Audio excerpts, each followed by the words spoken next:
بصوا طلع ازاي الغيط. بصوا اللهم صل على النبي، شايفين الجمال؟ سميره دلوقتي طول الدنيا ستي.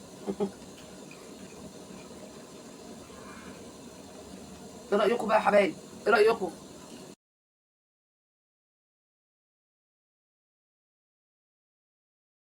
ايه رايكم بقى؟ ايه رايكم؟ هيتنفخ اكتر من كده هيفرقع. حبايبي يا حلوين، ايه رايكم؟ قولوا عليا وعلى اللي حواليا. هنبدا الفيديو النهارده بالصلاه على النبي. اللهم صل وسلم وبارك على نبينا محمد وعلى اله وصحبه اجمعين.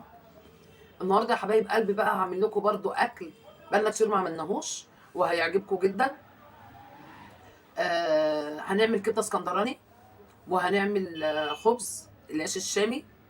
ماشي، انا كنت هعمل فينو بس الفينو ده انا هنزله لكم في فيديو لوحده، على اساس ان انا احتفظ بيه بقى في التلاجة، نفطر بيه نعمل بيه كده. لكن احنا لينا مزاج النهارده، احنا بنحب السندوتشات في الخبز الشامي عشان بيبقى خفيف، لكن الفينو بيبقى تقيل، اللي ياخد رغيف هيلكمه مش هياكل حاجه تاني. والله عايزاهم ياكلوا بصراحه. الكبده بتبقى حلوه، واللي بياكل لقمه فينو وبعد كده يقول لك لا انا شبعت يا تيتا مش عايزين ناكل وبتاع، لكن الشامي بياكل. النهارده معانا ايه بقى؟ اللهم صل على النبي. معايا كيلو دقيق، اللهم صل على النبي. بصوا العجينه خمرت ازاي، بسم الله ما شاء الله، شايفين يا ولاد؟ اللهم صل على النبي. هنعمل ايه النهارده يا حبايب قلبي؟ هنعمل الخبز الشامي اللي هو الصغنن. معانا كيلو دقيق. بصوا الدقيق بقى ده انا جربته بدل مره كذا مره في منتهى الجمال، وبتطلع المخبوزات بتاعته حلوه في الحلويات وفي كل حاجه. احنا هنستعمل دلوقتي كيلو دقيق.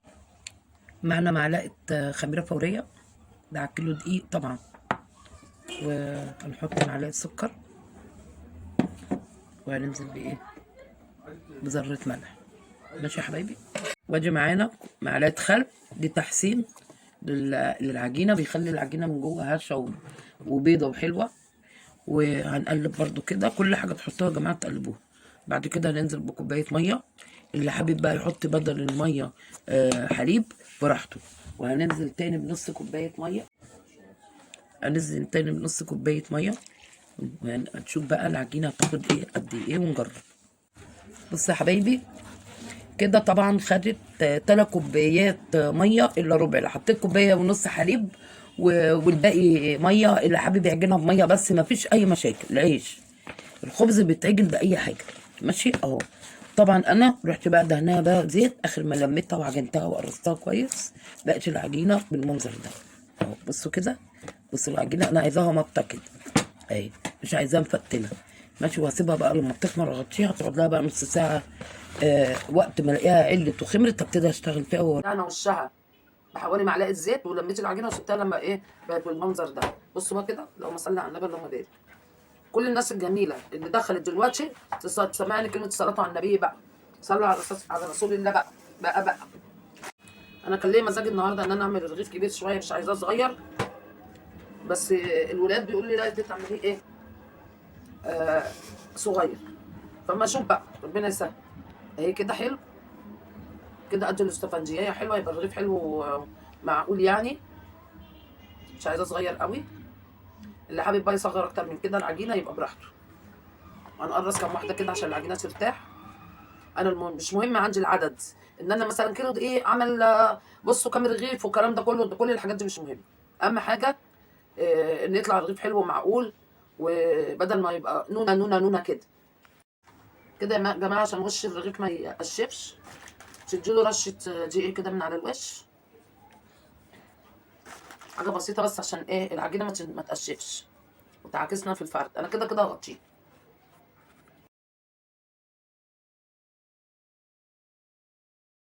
بسم الله الرحمن الرحيم.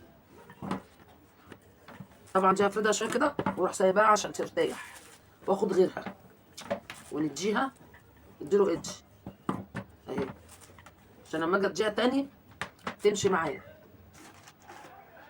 تاخد تنسيمه كده ونشابها دينها كده عشان ما تلزقش.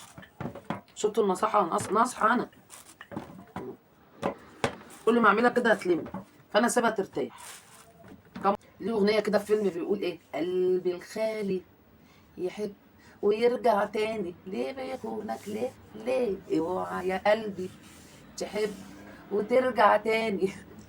ايه هيفيدك ايه ايه يرجيك تحتار، لا لا بنجنة.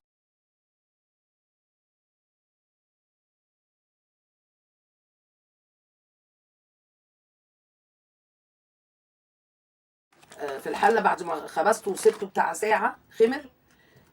بشتغل فيه كده واركنه، مش عشان بقى يخمر، لا عشان العجينه ترتاح بس. هي دي الفكره. وبعد كده هاخد اول رغيف بدات فيه من هناك اشتغل فيه، عبال ما اجي اوصل لاخر حاجه عملتها يكون بقى كله العجينه بتاعتي كلها. نقطه صغيره كده بس يا جماعه، بدهن الصينيه طاسه. ولازم ما تحطوش الرغيف الا لما تحسوا ان هي سخنت قوي.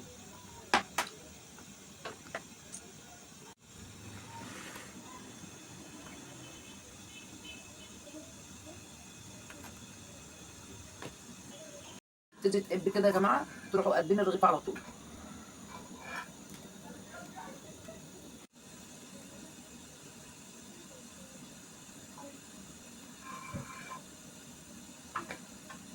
على حرف الرغيف حاجه بسيطه كده. بصوا بقى المنظر، بصوا المنظر كده عمل ازاي، شايفينه؟ اللهم صل على النبي.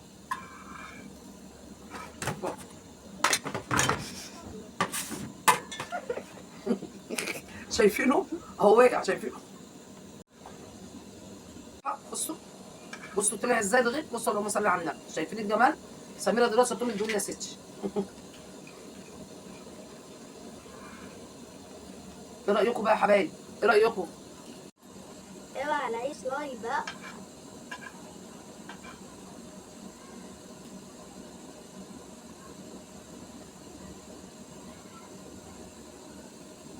ايه رايكم بقى؟ ايه رايكم؟ هيتنفخ اكتر من كده هيفرقع. بصوا اهو، شايفين؟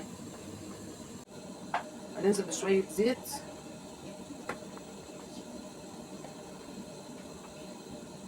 وبعدين معايا قطعه ليا. اقصقصها كده حته صغيره. ليا دي بتاعت الخروف يا جماعه، دي ليش الخروف، اديله ايدج.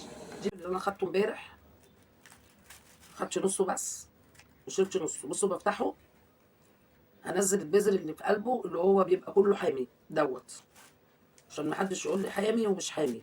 اهو انا كنت ماسكه الفلفل الحامي دلوقتي يا ولاد. كانت العسليه دي فيها شطه. راحت مشطشطه بقي. عسلية حرقة. ايديا فيها شطه.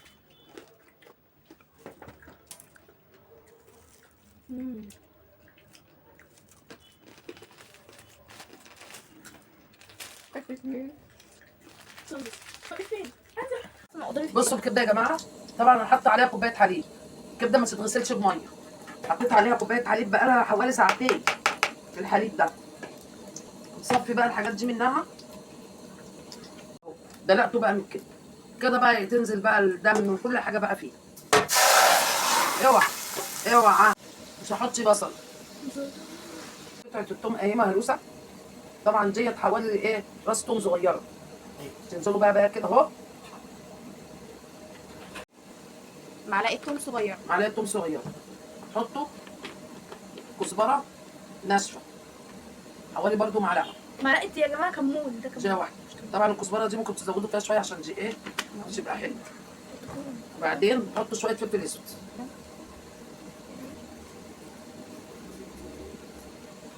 تنزلوا بالملح حوالي نص معلقه ملح كبيره، يعني حوالي معلقه صغيره مليانه وطبعا انا من عادتي ان انا لما بعمل الاكل بحط كميه ملح صغيره، وبعد كده بقلب وادوق. ان عوزتي تاني انا عامله بقى طبق بره فيه ملح وفلفل اسود وكمون والحاجات ديت، ممكن انزل ايه برشه كده اظبط الدنيا. حلو كده، حلو كده، كلام جميل كلام جميل. اهو. لا انا معايا بتاع عليه فلفل. شوية بابريكا. بابريكا دي يا جماعه بتظبط الطعم، ملهاش دعوه باللون. ازاي؟ خدوا بالكم بس من التكات والحركات. طبعا الكبده ما تاخدش تقليبه كتير عشان ما تشدش وتنشف. فين الفلفل؟ معايا هنا فلفل الوان، احمريقه واصفريقه واخضريقه. معايا القرون الفلفل الكبيره الحراقه ديت خدت نص واحد بس، شلت القلب بتاعته اللي فيها البذر دي وقطعتها قطع صغنططه، وواحد يعني واحد احمر وواحد اخضر، ماشي، علشان خاطر يعني هنا بيخافوا من الحاجه الحاميه، بسمله وسندس، لكن ولاد ابني بياكلوا حامي عادي وانا باكل حامي. هنزل بقى بالفلفل اهو على الكبده. طبعا انا كل مره يا جماعه بقطع بصل طرنشات وبنزله برده مع الكبده في الاول قبل الفلفل، بس حسام وولاده قالوا لي النبي يا تيتا ما تحطيش ايه بصل، لان هم يعني بيكرهوا البصل في اي اكل، يعني حتى لما اكون بعمل مكرونه او خضار او اي حاجه في اكلات زي صينيه البطاطس ديت بتبقى بتحب البصل طرنشات، هم لا، يقولوا لي ايه اضربه في الكبه ونعمه علشان ما يبانش. طماطم متسبكه ادي ايه، هم دول كلهم هنزلهم بقى كده بالصلاه على النبي، حوالي معلقتين كبار من البتاعه دي، معلقه كبيره دي اللي زي العجله دي كده، معلقه خل صغيره، بصوا اهي شايفين نقطه بس بتدي طعم. وهننزل بشويه زيت من على الوش عشان هما بيحبوا الحاجات السايله اللي تحت دي الصوص يغمسوه اهو، عشان كده ما تبقاش ناشفه كده، تبقى حلوه كده مشكشكه. هنقلب بقى كده عشان الخل اللي انا حطيته، معلقه الخل تخلي بقى كله طعمه حلو. حبايبي حلوين، ايه رايكم؟ حطوها عليا وعلى اللي حواليا. مش قادره، جميله. انا بس انا مش هصبر كده الكبده تخنق. فطومه جميله يا فطومه، البنت عملت لي فحره في الصينيه. بصوا ده بقى كيلو دقيق، كيلو دقيق ب 22 جنيه. عمل لي العيش الجميل ده. طبعا عندنا هنا الرغيف بيتباع اللي هو العيش الشامي ده بيتباع بجنيه، الرغيف ده بجنيه المضروب على مصارينه ده. جنيه مين؟ 2 جنيه. 2 جنيه؟ ايوه الكبده ب 4 جنيه يا راجل هي قالت لي اهي. دوكم محدش يغسل الكبده، محدش يجيب عليها ميه، جبتوا عليها ميه زفرتوها وفايدتها بتنزل. كيلو كبده كوبايه حليب، رحت حطاها الاول في قلب المصفى قبل ما احط عليها الحليب، حطيتها في مصفى عشان وهي طريه فسردت ايه الدم اللي فيها في قلب الحاجه. بعد كده رحت دلقاها كلها في طبق غويط اللي انتوا شفتوه ده، ورحت دلق عليها كوبايه الحليب وقلبتها في الحليب وسبتها. وانتوا بتاكلوها ما تحسوش ولا بطعم زفاره ولا اي حاجه، اقسم بالله في منتهى الجمال. ودي اكتر طريقه انا وصلت لها. عايزه اقول لكم انا كنت غشيمه برضه، متهيألي بقى ان انا اجيب الصابون المسحوق الصابون واغسلها بيه كمان، كنت بحطها تحت الحنفيه وبعد كده اجي اعملها الاقيها بقت بيضه بيضه، ما هي نزلتش الفايده بتاعتها خلاص بقت جلد، واول ما اجي اشوحها في السمنه ولا اعمل اي حاجه الاقيها نشفت وجلدت. فبني ادم ما بيتعلمش كده على طول، واحده واحده. لو عجبكم الفيديو الحلو الجميل ده ما تنسونيش بقى تعملوا لي لايك، والناس الجميله الحلوه اللي على الفيديو استهترت بيا وما عملتش لايكات تخش تتفرج على الفيديو وتعمل لي لايك، واشوفكم على خير واعمل لكم الاحسن والاحسن، ونورتوني وشرفتوني حبايب قلبي، والسلام عليكم ورحمه الله وبركاته. اوعى وشك مع محسن، ونشوفكم في فيديو جديد.